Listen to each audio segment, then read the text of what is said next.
All right, Troops TV presented by Heineken. As you know, I mean it's Heineken season, the fall. I was drinking Heineken last night. That's why I missed this game. Drinking Heinekens responsibly. They got that crisp taste. I mean that A yeast. That yeast is A. That yeast is A. As always, you got to be 21 and above to drink, man. I mean, you can get it at the crib, you can go to your local retailer, or you can get it at your bar, wherever you drink, like I was last night. But as always, drink responsibly, and you got to be 21 and above. Man City won, Chelsea nil. I unfortunately, because of the Heinekens, could not make the stream. But I watched the last 10 minutes of the game. Saw the last 10 minutes of the game.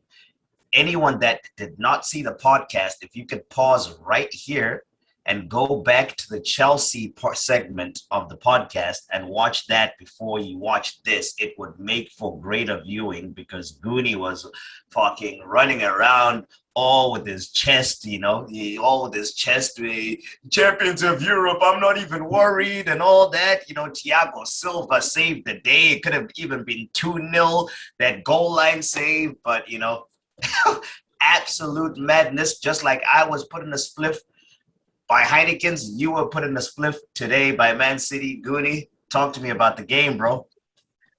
Okay, well, I don't regret what I said. I had a right to be confident. Unfortunately, today the lads they let us down. Manchester City, they completely outclassed us today. I'm It gonna was an start unlucky off. goal, honestly. Yeah, it was a deflection, but we're gonna come Yeah. on to that goal, obviously. But I'm just gonna start off with Pep Guardiola first. He came today and he completely outclassed Thomas Tuchel.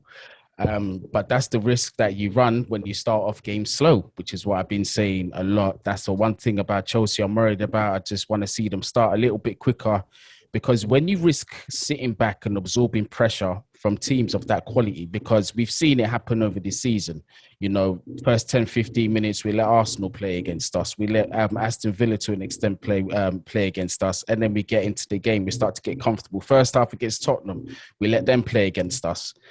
Manchester City is a different quality. So once you allow a team like that to do that, it becomes a lot more difficult to get back into the game. And that's exactly what we saw. Manchester City, when we were trying to play out from the back, they were pressing us relentlessly high from the top. Therefore, we was turning over possession in dangerous areas and relying on our defense to do what they were doing. And naturally, you would know that you can't just rely on your defense for the entire season. I have to say, Troops is right to say that. Obviously, I'm going to come on to more of the game, but Yeah. do I still think Chelsea can win the Premier League this season? Yes. Am I still as confident? Yes. Why? Because it's still very early in the season. And I'm happy that I the mean, Premier and League, it's also yeah, like Man City that you this lost is and what stuff I'm like that. saying. It's Manchester City. It was only 1-0 as well, right? Yeah. Although we played badly. And it's a 38-game season. You see what I'm saying? So there's still a long way to play, and I'm still confident within our chances. We're equal on points with Manchester City. But that's not to obviously distract from the poor performance that we saw from Chelsea today. Because today, Chelsea had 0 shots on target. City had 4 shots on target. Really? Oh, Yeah, shit. Chelsea had 5 shots all game. Manchester City had 15. So the problem It looked that way on the yes, highlights. it Yep. was a poor performance, and I'm gonna say this: Thomas Tuchel, he even acknowledged it himself. I think he got the tactics wrong today. I think he could have been quicker in identifying the fix because we started off with a 3-5-2. N'Golo Kante was having a poor game. I was actually happy before the game to see Lukaku and Werner playing as the 2 strikers, and then obviously we've got the midfield 3 with the wide backs, right? With the wing backs. Sorry. But it showed today against quality like this, N'Golo Kante really struggled, and it showed when that Tuchel had to bring him off and replace him with Kai Havertz. And when we reverted back to that front 3, we were actually getting on the ball. We was actually creating a bit more chances, but by then it was too little, too late. Manchester City, they were comfortable defending already. They were absorbing the pressure. They still looked more dangerous when they were turning over, when we were turning over possession to them, and they was hitting us on the counter in parts of the second half. It was just a poor performance all round, to be honest with you. And I think Tuchel really should have identified that we were struggling with that 3-5-2 and Kante really wasn't doing it as well as he was earlier in the week against Villa. But that's the difference between the quality of the two teams. So sorry. So just to go back a little bit, talking about what's it called. So unfortunate goal by Jesus. What was the issue? So I saw Reece James. I was watching the highlights that I saw because I mean I had to get him quick. It was a Spanish broadcast. What was the issue with Reece James? Why did he There come off? was What was that, like 30 minutes? He came off there 30 was a minutes. I can't remember the time, but there was a challenge beforehand. Yeah. It looked like I think it was Jesus that made the challenge or somebody, Okay. but I think they were booked for it, and Reece James had gone down and he had stayed down for a little bit, Okay. but then he got up to continue and then he couldn't again but so I don't know what the actual report of the injury is, but obviously he had to come off. Didn't look good. Was gutted for Reece James. Okay. Yeah. No, because I was watching the Spanish broadcast and just like brushed over that. That was what's it called? So Tuchel got it wrong, huh? It's hey, damn. Yeah, I Who think. did?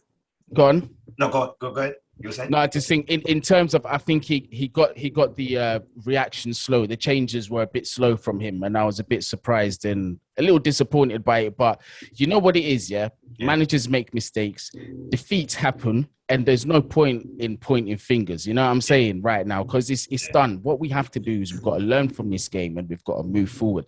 And we have a manager who has proved time and time again that when there is an issue in the squad, he can address and fix that very quickly. It's his first time getting it wrong. Yeah. But are you worried? You're not worried at all, right? No, I'm not. I'm not worried because listen, Zar, as confident as I've been and as much as I've been jumping up and down and beating my chest like King Kong, you get me? I take ownership for what I do, you get me? So I would be mad to think that we would go throughout this season without holding a defeat, and to hold a 1-0 defeat at home to Manchester City. Yes, I'm not happy with the nature in which we lost the game, right? Being at home too. At some point, yes, exactly. My point is at some point this season, we were going to concede and we were going to lose. Yeah. You see what I'm saying? So to me, it's not a shock. I'm a little disappointed more so in the nature of the loss, you get me? Obviously, before we end this stream, there's something that I do want to say because every time I look back on these back again post matches, I always kick myself for forgetting Edouard Mendy. I have to. And this is what I say. If there's one thing that I was right about, going into this game is Edouard Mendy is definitely making the case as one of the best goalkeepers in the world because he's the best if it wasn't for him, bro, he is. For me, he is. Because if it weren't for him today, Zar, it could have been maybe 3 or 4-0. And obviously Thiago Silva with the goal line clearance. See what I'm saying? So it could have been worse. So massive props has to go out to Edouard Mendy. And I hope people are starting to see and give him the respect that he deserves. You get me? And one more thing that I've got to say, is there's a lot of talk of after today's game, Chelsea are too defensive, and if they carry on playing defensive, they're not going to win the league. Well, I'll say this: goals win games, defense wins titles. That's true, and obviously you got to score goals to win games. I agree with that, but we have played 6 games in the Premier League, and we average 2 goals a game. Is that defensive to you or not? If you're talking, listen, first averaging 2, that's averaging 2 goals a game in 6 games, right? 3-0 against Crystal Palace, and that's in the Premier League. I'm talking 3-0 against Crystal Palace, 2-0 against Arsenal, 1-1 Liverpool, 3-0 against Aston Villa, 3-0 against Tottenham. So that's 12 goals in 6 games, fam. So that's 2 goals a game. You can't really be saying Chelsea are a defensive team when we've got that record so far. If it was 1-0 to the Chelsea, 1-0 to the Chelsea, 1-0 to the Chelsea, it's a different, that's what I'm saying. Then there's a case for it. I just had to get that one out there. Shout out to my Senegalese brother, Edouard. But Man City 1, Chelsea 0. Phenomenal result at Stamford Bridge. As always, thank you to Heineken. Remember, you got to be 21 and above. Get it personally to your crib. You can pick it up at your local retailer, or you can gas it at your local bar. But do it responsibly, please, because that yeast, it just hits different during the fall. This is TroopzTV. Guni, as always, bro, thank you for your time, my G. And Just a little plug, real quick. Barstool Sportsbook. I'm hammering Arsenal tomorrow against Tottenham on there, so you do the same on the Barstool Sportsbook. But gamble responsibly. That's what I'm doing. Anyway, Troops TV presented by Heineken. Thank you, Guni. Thank you, Heineken. We're out of here. Yes.